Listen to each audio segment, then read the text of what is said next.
이런 사람들은요 절대 이동작을 하면 안 돼요. 결국은 무릎 관절에도 영향을 미치게 되는 겁니다. 그 과정이 똑같이 재현이 되는 거예요.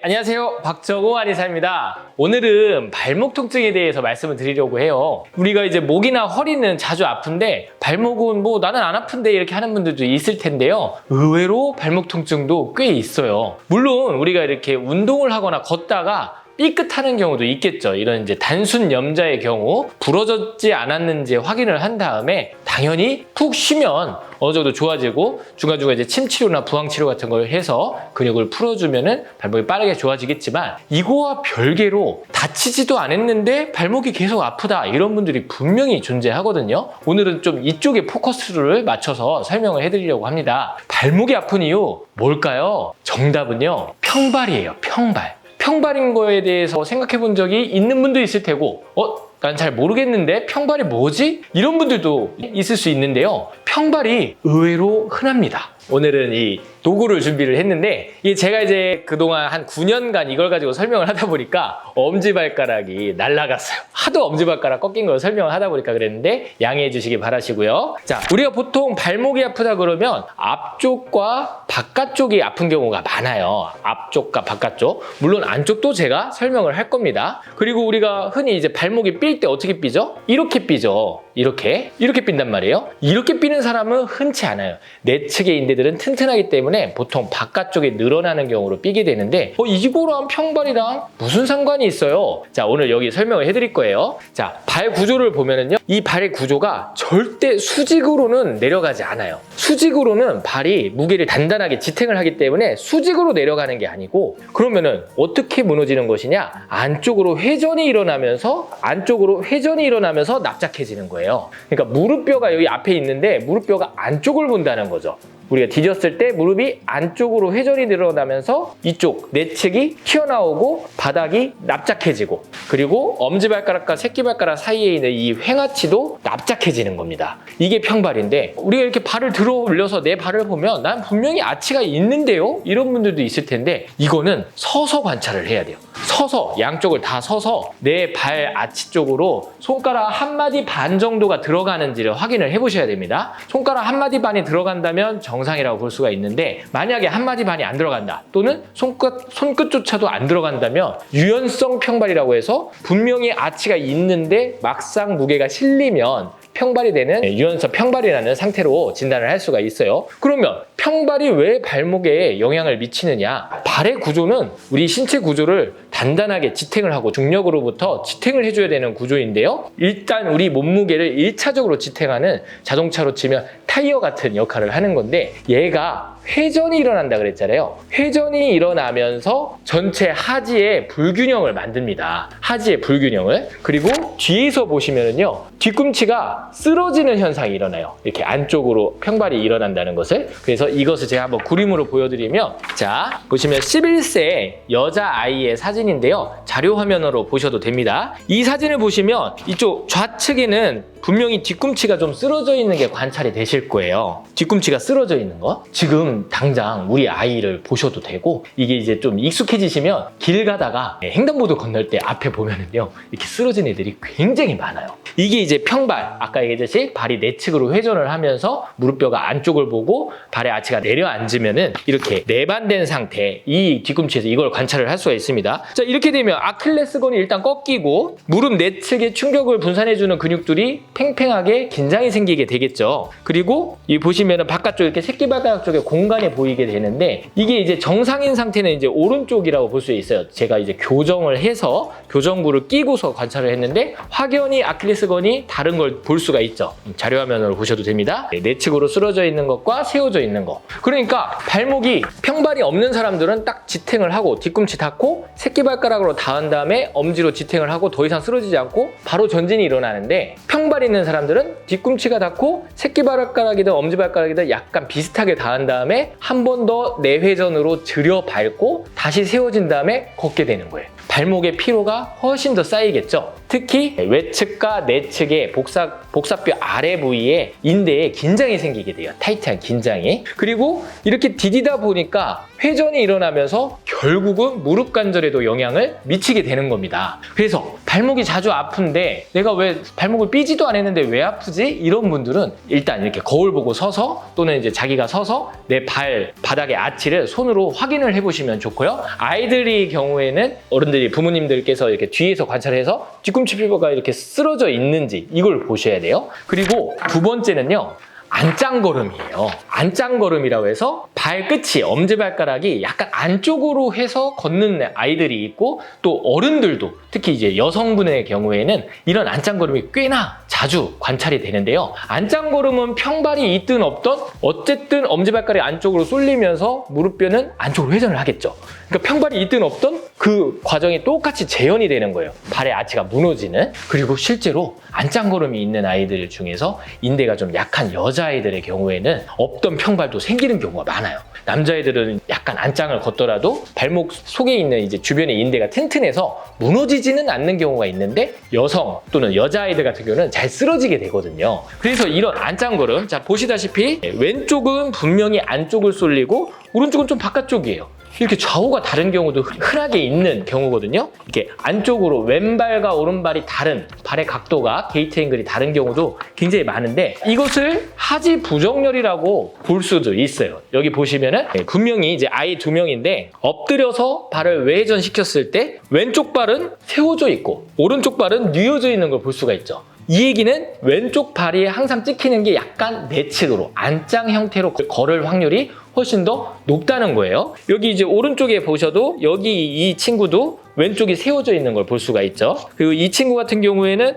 실제로 발을 세웠을 때 보다시피 왼쪽 발목이 확실히 안쪽으로 이렇게 휘어져 있는 것을 볼 수가 있죠. 이런 친구들은 아까 제가 얘기했듯이 걸을 때마다 오른발 왼발의 각도가 달라요. 이쪽이 이제 왼발이고 오른발인데 이렇게 똑같이 걸어야 되는데 이렇게 걷는다는 거죠. 그럼 어떻게 되겠어요? 하지 부정렬이 결국은 무릎에도 영향을 미치고 골반에도 영향을 미치고 나중에는 척추까지 영향을 미치겠죠. 그래서 발목의 통증은 발부터 봐야 되고 걸음걸이를 봐야 한다. 제가 말씀드리고자 하는 겁니다. 그런 것들은 이제 또 저한테 따로 오셔서 진단을 받아도 되지만 만약에 이제 발목 통증이 있는데 해야 될 운동이 있고 하지 말아야 될 스트레칭이나 잘못된 운동 방법이 있는데 그거에 대해서 한번 좀 설명을 해드려 볼게요. 자, 아까 처음에 발목이 삐더라도 이렇게 삔다 그랬죠? 이렇게 삔다고 그랬는데 안짱걸음을 걷게 되면 잘 삐겠죠. 그래서 안짱걸음이 나쁜 건데 바깥쪽으로 걸으시면서 뒤꿈치 길이는 좌우를 벌리지 말고 일자로 모으는 게 좋아요.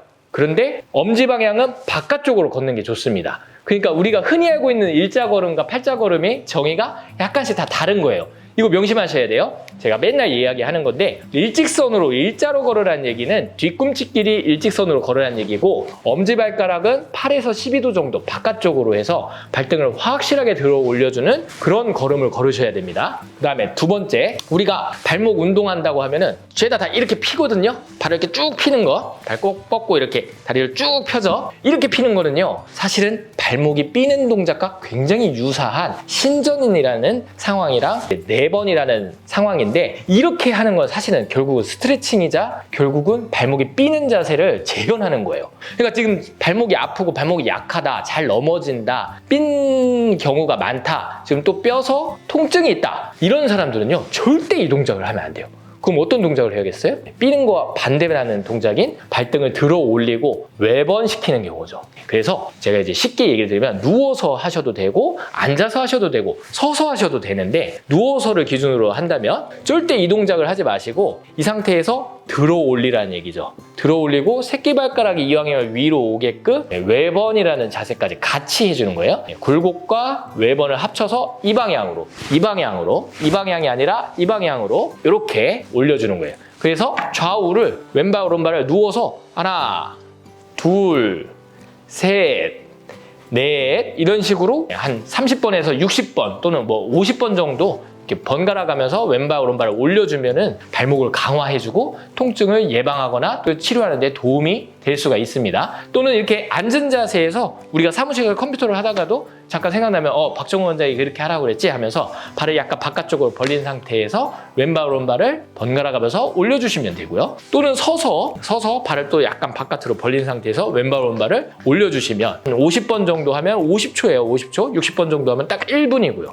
어려운 운동이 아니니까 그렇게 해보시는 것도 도움이 되겠습니다. 자, 마지막으로 그러면 우리 박정우 원장은 어떻게 치료를 하나요? 하면은요, 굉장히 중요하고 확실히 논리적으로 합당한 치료를 제가 권하는데, 아까 평발이 원인이고 안짱거름이 원인이라 그랬는데 결과적으로 뒤꿈치가 쓰러진다 그랬죠? 아까 보였던 그 자료 화면처럼 뒤꿈치가 쓰러지는 거기 때문에 보통 일반적인 깔창이라고 하는 발에 교정을 해주는 그 깔창은 대개 보면은 우리 발바닥에서 가장 연약한 부위인 이 족궁을 직접 올리는 역할을 하는데, 저는 이거는 분명히 불편하고 아프기 때문에 대개 보면 이제 말랑말랑한 재질을 쓰잖아요. 그러면 또 교정 효과가 떨어져요. 그래서 교정 효과도 높이고 그러면서 끼면서도 불편하지 않은 깔창을 사용을 하는데, 교정용 인솔이라고 부르는 이 깔창은요, 특수하게 내측의 뒤꿈치뼈 쪽을 올려줍니다. 뒤꿈치뼈의 내측을 올려서, 자, 아까 봤듯이 뼈가 안쪽으로 무너지는 것을 여기에 이렇게 아치가 아닌 뒤꿈치 쪽을 안쪽을 올려서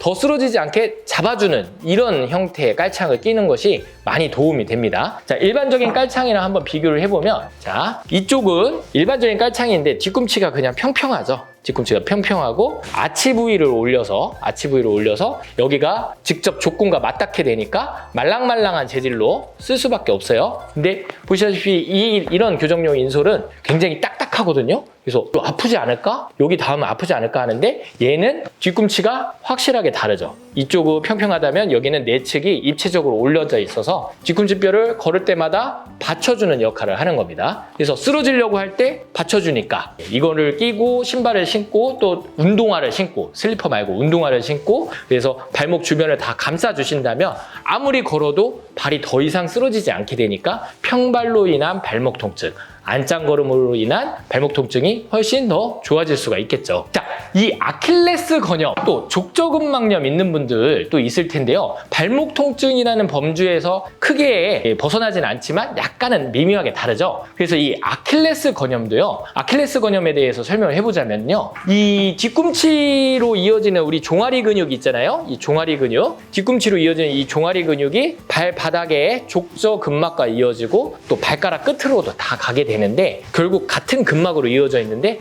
똑같습니다.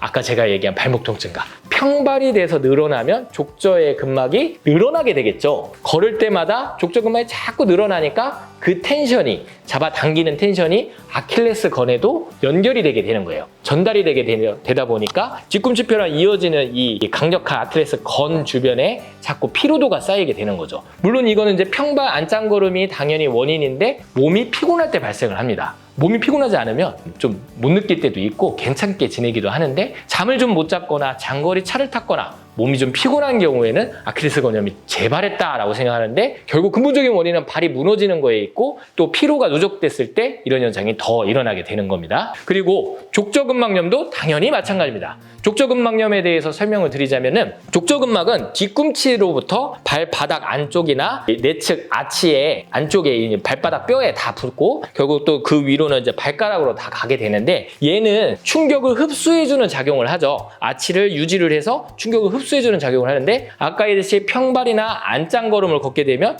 아치가 무너지니까 족저의 근막이 자꾸 늘어나는 스트레스를 받게 되겠죠. 그러다 보면은 잘못하면 이런 데가 이제 빨갛게 붓고 누르면 압통이 있어요. 그래서 발 불편하신 분들은 이 내측 복숭아뼈의 내측 주변의 아래 부분을 약간 눌러보거나, 아니면 발바닥에서 그 족저 근육이 있는 이 안쪽 부위를 눌러보시면은 아프다라고 호소하는 경우가 있고, 또 이 부위도 많이 아파요. 그리고 이 부위에 꼭 보면은 굳은 살이 있는 분들이 있을 거예요. 여기에 굳은 살이 있다, 엄지발가락에 굳은 살이 있다, 새끼발가락에 굳은 살이 있다, 내측 복숭아뼈, 외측 복숭아뼈 사이에 굳은 살이 있다. 이런 것들 다 족궁이, 발의 아치가 불안정해서 걸을 때마다 신발 안에서 발이 흔들리는 거예요. 그러니까 그런 것들도 하나의 지표가 되는 거니까, 그런 분들은 꼭 발에 대한 잘 맞는 교정을 해주시고 교정구를 껴주시고 걸음걸이도 저와 함께 제대로 바꾸는 게 중요하겠죠. 네, 오늘은 발목 통증 여기까지입니다.